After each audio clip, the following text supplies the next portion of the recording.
Hello guys, welcome to my YouTube channel. I am Zachariah, the ghostwriter. Guys, today let's talk about the language. I know some of you guys, you heard me talking about, people knows how to speak multiple languages so that they can get the driver's license. It is not a secret. It is happening in South Africa. Most people knows it. And today I want to go deep into it because of somebody was like asking me a question, how do I get around, the language or buying cold drink? And somebody said, but Zachariah, I heard they said there is cameras. And I replied to the person by saying, yes, there is cameras. They told you about cameras, but they didn't tell you about the system that they are using to beat the camera. And today we are going to talk about all of those. Because there is a thing they called learning driving while testing. The letters might be different, but that's what basically means. It means, you are learning how to drive while they are busy testing you. You are already on the test, but you are learning, and I'm going to walk you through it so that you'll understand how it goes and where it begins. So, when I went to Benoni for my test drive, it was because I already failed in Captain Park because I didn't know how to speak the language. The guy told me that you're a good driver. The only problem about you is that you don't have to, you don't want to buy cold drink. And they basically told me by just saying, you need to go and do k53, but that was fine. But I knew that it's because I didn't want to, buy cold drink. So I was like, I'm going to book again. I'm a good driver, The problem was that I was a good driver. So I was confident of what I know. Now I went to Benoni, and the testing station is a bit far from the traffic department. So we drove from the traffic department to the testing yard, and while we were driving, because the two of them were sitting, in a truck, and I was at the back, standing. But they had a conversation, and the test instructor asked the gentleman who I booked the truck, from, because I remember booking a truck, at that time it was 700 rand. I have to pay 700 bucks, 2007 from Captain Park so that I can go to, Benoni to go and do my driver's license. And he asked him, how is the test? How is the test? Meaning, did this guy knows how to speak the language?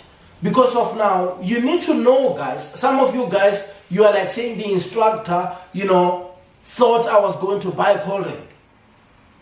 When the instructor is busy with the test, already they know if you're going to buy a cold drink or not. Because some people are still confused of saying the instructor thought I was going to buy a cold drink. No. Once you jump in a truck, the language has already been translated. Because that man will speak with the person from the driving school where you booked the truck, and they will ask the person, how is the test? If the test is bad, meaning you didn't have money to buy a cold drink or you didn't know how to speak the language, your guy that you booked the truck at, he will say the test is bad. So the instructor know that he's not going to get any cold drink. There will be no multiple languages that will be spoken on that day. So that's when the treatment change. And how they normally behave is that when he showed up, it's like, all right, now let's go. He wants you to do the truck inspection, and you will feel like you've been rushed. Because the energy that he will put, on you, it will make you panic a lot. And you end up pointing things that you didn't want to point. After the test, you're like, but why did I fail that? Because I know how to do it. It's because of the test was not right according to the person you booked the truck at. And now the instructor was already told the message. They had the translation of saying the test is bad.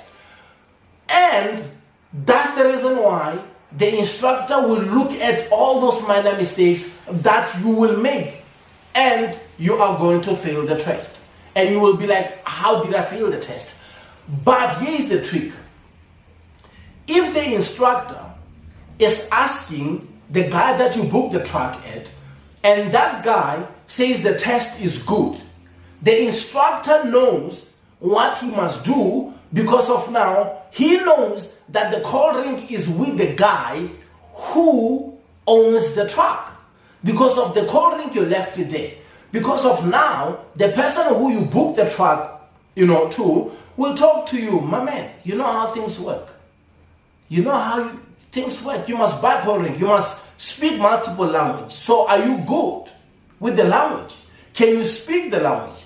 And now if you have that, that ability to speak multiple language, you're like, yeah, man, I'm good. I can speak. So now you have a conversation with him, meaning you give him the call ring. You give the guy that you booked the track to. So this guy will speak with the guy who will become the instructor. That's how it works. So some of you guys, you think you must have the call ring in your pocket. It's not going to fit in your pocket, my man. You can't put the call ring there because everybody will see it. That's not how it works. The call ring must be in the fridge. So the man knows that later he must go to the fridge and he will get his call ring cold. That's how it is. That's why it's call ring. Because if you take it out there, you might be arrested. Because somebody asked me, yeah, but they said there's cameras. I'm like, yeah, they told you about cameras, but they didn't tell you what happened if I buy call ring. Now let me tell you what happened if I buy the call ring, right? I'm the cool guy. I'm drinking something nice, And now, when I'm saying I'm drinking something nice, I bring the call ring. That means I have the call ring from where I'm from. So what will happen is the instructor will do what they call learning driving while testing. The letters might be vice versa, but what they're actually doing, they are teaching you the driving while you are busy being tested right there to get a driver's license. And this is how it goes. Instead of him saying, yeah, Papa, let's go, he doesn't do that. It's like saying, listen, you start with the track inspection. Don't panic, I need you to do 1, 2, 3. And when you point to those things, they're already in place for you. You bought the call ring, you spoke the language. The guy inside there already made sure that everything is exactly the way it is, because you made things to be smooth. So you just go and point. It doesn't matter even if you mumble some of the words, because you don't know them. You just mumble them. And now when you're done mumbling whatever you do, you jump in, you point inside so that he can see, and you start doing your things. But he will tell you, make sure that you don't roll on your step hill. And he will also tell you that when you go to alley jogging, make sure you don't knock the pole. If you feel like you are getting closer to knock the pole, you are not sure, brake. Make sure that you stop your vehicle, stand still, because I'm going to give you a second chance. But do not knock the pole. Because if you knock the pole inside the yard, I cannot defend you. You need to help him or help her by making sure that you do the step hill right and you do the alley jogging right. Some other things you may make minor mistakes, then they'll get rid of those mistakes, no problem. Because of now the target is for them to go outside. So when you go outside, it's buddy. Hey, my man, how was it, man? Yeah, man, we were watching the football game yesterday. We start chatting and everything is fine. You feel free, you relax. All those, k53 stuff that you need to follow, the person is not worried much about it, because of if you are about to make any mistake, they can just press the brake because the person has the power, even if the instructor is sitting on the passenger seat. I just wanted to put that one because of now, there is one of my sisters who asked me, they said there is cameras. If there is cameras, that means the language of calling is not going to work. But now what they didn't tell you is that there is a way that each and every time when you're getting closer, the person will tell you When you get there, do this. Make sure you stop before the line. Don't jump that line. And he's walking around. Don't jump that line.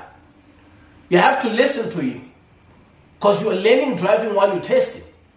When you stop exactly where he told you, it's like saying, now we go into the straight reverse. Make sure that your back tires are there. They're inside the box. Don't make any mistake. Do this, don't do that. So you're driving knowing the do's and the don'ts. So it's not easy for you to fail that test. Because it's right there. It's feeding you with all information because of now you spoke the language. So that's what I wanted to say, guys.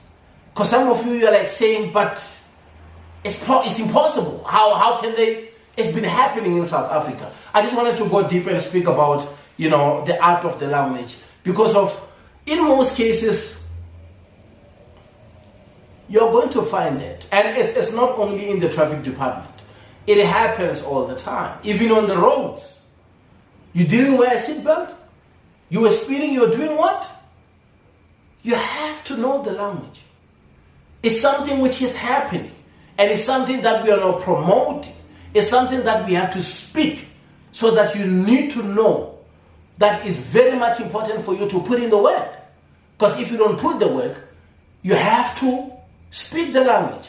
And if you speak the language, my man, there are people who doesn't know how to speak in tongues.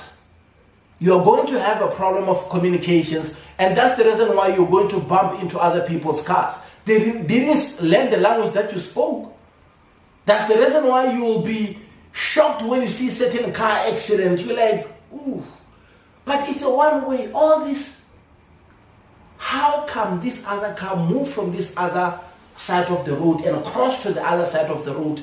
And what really happened? I was watching this other video. It's in USA. It was 4 o'clock early in the morning. There is a young girl who decided to drive on the wrong side of the road with the speed. Unfortunately, she lost her life because it was head-on collision. And we heard about stories like that even in South Africa. And you ask yourself, what really happened? Like right here in Rosebank, if you're driving this road of Oxford,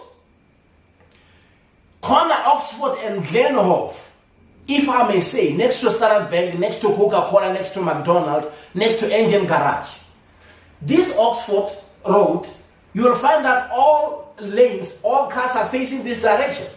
Then there will be other lanes whereby cars are coming from that side of Killarney, they're facing this direction, coming to Ilovo, going to Sandton. But there is a robot right there. And that robot is a big robot whereby you will be shocked to see a car coming from that side of Jan Smart, crossing and joining the lanes of cars that coming from Rosebank, approaching to that side of Killarney. And the person will be like, but there is signs. Why don't you take the right lane? Because of the person is thinking that all this road, all these lanes are going to this direction because of the first 2 lanes of his side, they are facing this direction. That means also the other lanes on the other side, they're all facing to the same direction, and which is not the truth. And you're like, what are you doing? But it's people who knows how to speak in tongues. Karabi bebeba. Guys, I appreciate you guys showing me love and support because people can speak in tongues. Thank you.